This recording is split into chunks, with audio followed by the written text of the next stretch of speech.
If you've played any story-based game through to completion over the years, you know this feeling, that strange mixture of anticipation and dread that you feel in the pit of your stomach as you realize that you are in the end game now. This is what the entire game has been building towards from the moment we press start, and the tension has become so thick you could cut it with a darksaber. The mood has shifted from playful exploration and monotonous level grinding to a singular sense of purpose to finish the game. There are no more side quests in our mission log. There's no more party members that have anything new to say. The ambient soundtrack that was guiding us through every battle and interaction up to this point is now eerily subdued. The moment of truth is here, and once we walk through that final door, we know that this is it. All that we have been building towards, the skills that we gained, the items that we gathered, the choices that we made, and the questions we want answers to, have all reached their point of convergence. But if you're anything like me, you do one final thing before you press the action button that will set these final wheels in motion. You check one last time to make sure you are fully ready to walk through those doors because you know they represent the point of no return. Check and make sure I have the right armor equipped. The chosen weapons that I want to use have been reloaded, my backup ammo, my health kits are at their maximum capacity. I usually even save my game one last time for good measure. I didn't come this far and work this hard to get this part wrong because this moment is the one that matters the most. He's really into this right now because this is how he gets. He's always like so anxious when he's at the end. He always tells me, babe, I'm at the end. I'm at the end. Come watch. Yes, but don't say anything. But don't say anything. Don't mess it up. I'm like, okay. In this glorious day and age of information accessibility that we live in, being successfully prepared for the endgame is easier than ever.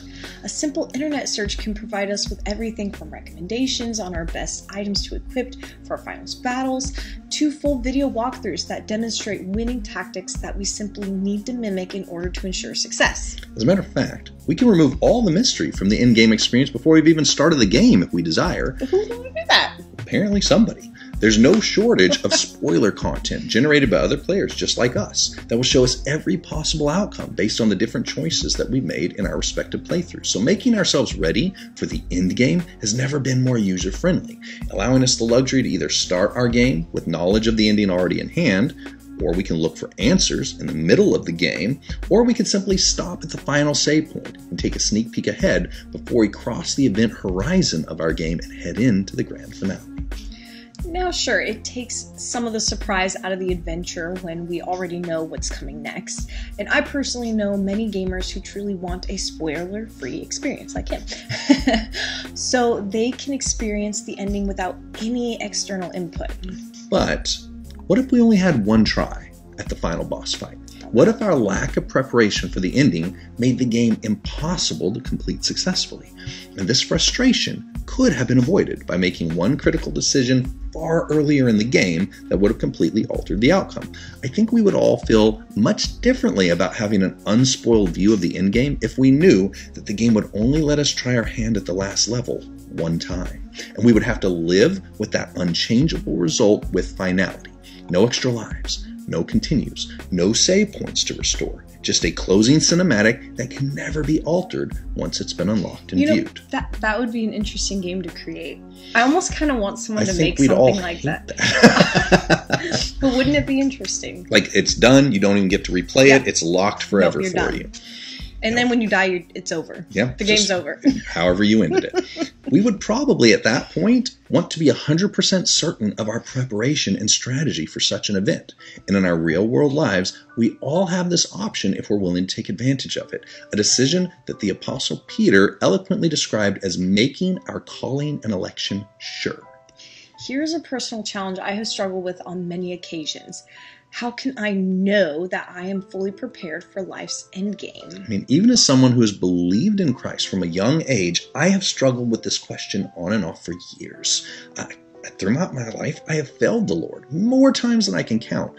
I have walked the path of the prodigal son. I've backslidden in my faith. And while I'm many years removed from the episodes of my life that represent my greatest regrets, in my deepest moments of unfiltered honesty, I still question the deepest motives of my heart at times. Am I following the Lord because of my love and commitment to Him? Or is my faith and obedience simply an act of self-preservation? Am I serving Him with my whole heart, or is my knowledge of the eternal outcomes of my decisions my true guiding force? In gamer terms, I have already spoiled the endgame for myself, so I know how the endgame plays out. I know what I have to do in order to win the game. So now I have to question if I'm actually being true to myself as I play this game, or am I simply copying someone else's answer to the test? How can I truly make my calling and election sure when I'm actively questioning my own motives at so many points during the day? All right. That's enough questions. It's time to find some answers. And the clock is ticking on our final date with a destiny that will not be denied. We do know that one way or another, we will all face this moment. We all have an invitation to the endgame of life. It cannot be avoided or delayed. Regardless of our faith in Christ, there is one indisputable truth that everyone must accept. We will all depart this plane of existence at some point in our finite human lives. While opinions differ on what occurs at this conclusion, reaching that ending is inevitable.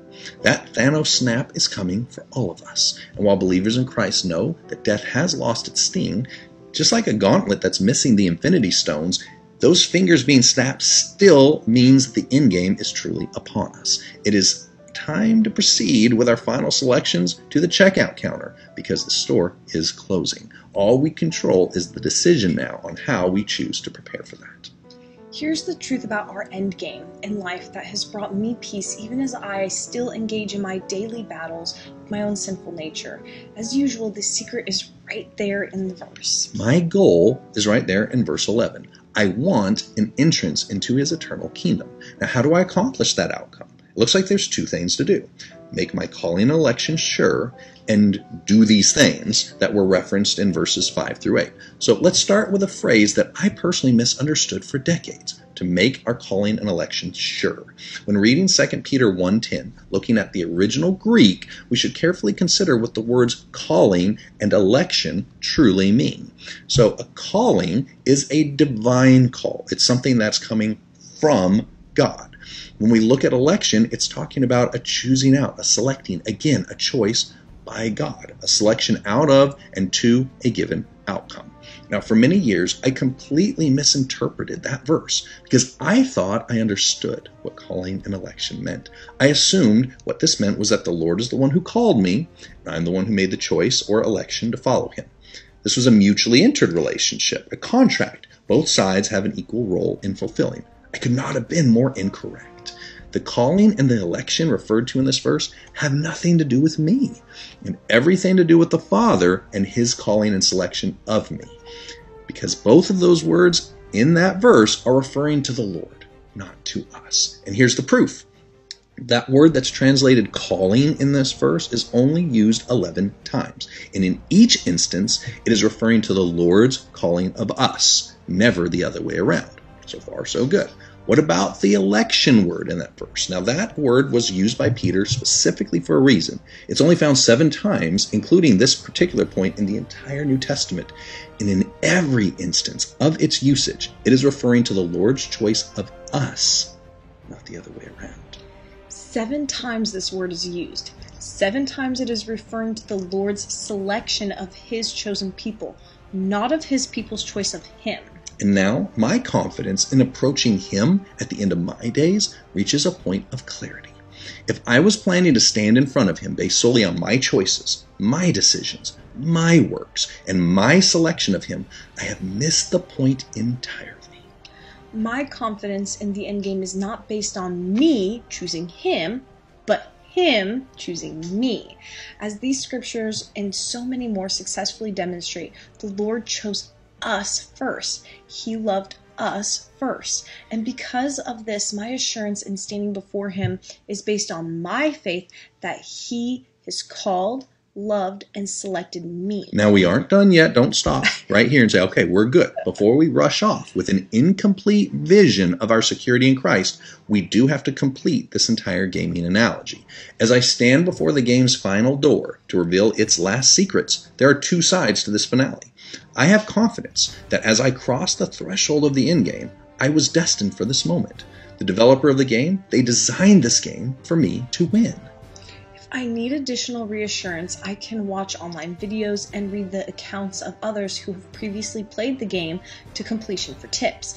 Many times, I can even find an online strategy guide from the publisher that prepares me for this final encounter, walking me through the entire game from start to finish. But my ability to make my calling and election sure includes a responsibility that is demonstrated in how I play this game, and that is the part we cannot afford to miss. The developer of the game can do everything in their power to set us up for seeing the mission complete screen, but I do still have to play the game within the parameters of their guidance if I want to see the final credits roll.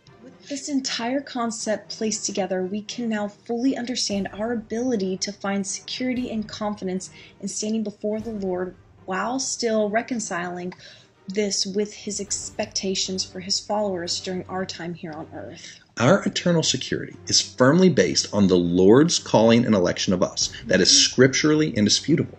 And the proof of this calling and election is similarly confirmed. We can have confidence that we know Him and are following Him through our ever-growing obedience to Him.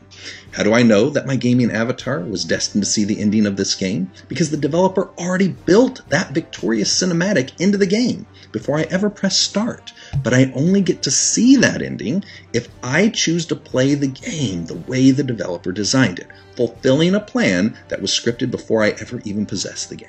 A finale that still requires my faithful participation if I want to see that achievement unlocked or trophy awarded screen. As followers of Christ, it is imperative that we stand in full confidence that He who has begun a good work in us will be faithful to complete it.